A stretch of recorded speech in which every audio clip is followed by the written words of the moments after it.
రాష్ట్రంలో అధికారంలోకి వచ్చిన తర్వాత కాంగ్రెస్ ప్రభుత్వం ప్రతిష్టాత్మకంగా చేపట్టిన సమగ్ర కులగణన కుటుంబ సర్వేకు సంబంధించిన పూర్తి వివరాలను తాజాగా విడుదల చేసింది.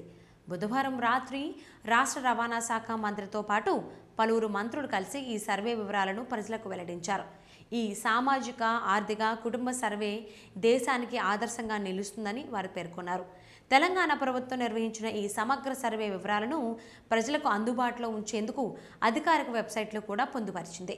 రాష్ట్ర వ్యాప్తంగా మొత్తం 1,12,36,849 కుటుంబాలను అంటే సుమారు 97.10% కుటుంబాలను సర్వే చేసి 3,55,50,759 మంది జనాభా వివరాలను సేకరించింది. సర్వే ప్రకారం రాష్ట్ర జనాభాలో అత్యధిక శాతం బీసీలదే అని వెల్లడైంది.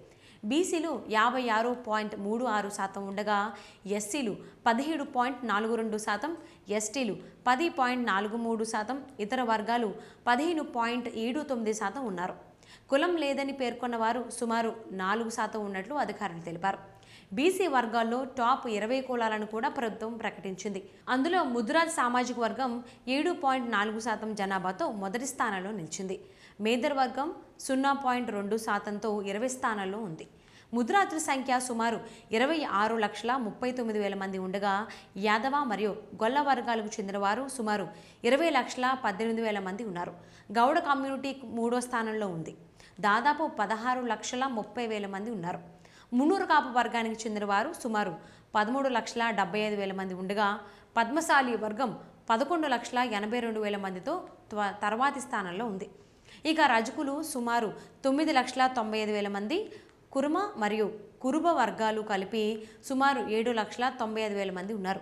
ఒడ్డు మరియు ఒడ్డర కమ్యూనిటీలు కలిసి దాదాపు 6,43,000 మంది ఉండగా అగ్నికుల క్షత్రియ వర్గం సుమారు 5,27,000 మంది ఉన్నారు. నాయి బ్రాహ్మణులు మరియు కుమ్మరి వర్గాలకు చెందిన వారు 4 లక్షల పైగా ఉండగా వడ్రంగి వర్గం కూడా దాదాపు 4 లక్షల మంది ఉన్నారు.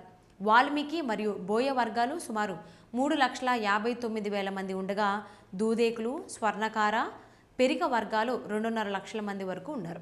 కుమ్మరి, ఉప్పర, గంగిరెద్దుల వర్గాల సంఖ్య తక్కువగా ఉండగా మేదర్ వర్గం అత్యల్పంగా సుమారు 77,000 మందితో ఉంది.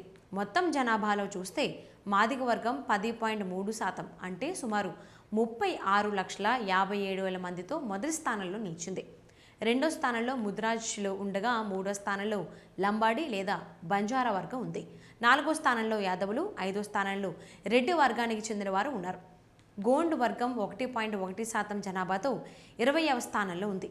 ఈ సమగ్ర కులగణన సర్వే ద్వారా రాష్ట్రంలోని సామాజిక నిర్మాణం, జనాభా పంపిణీపై స్పష్టమైన అవగాహన లభిస్తుందని ప్రభుత్వం వెల్లడించింది.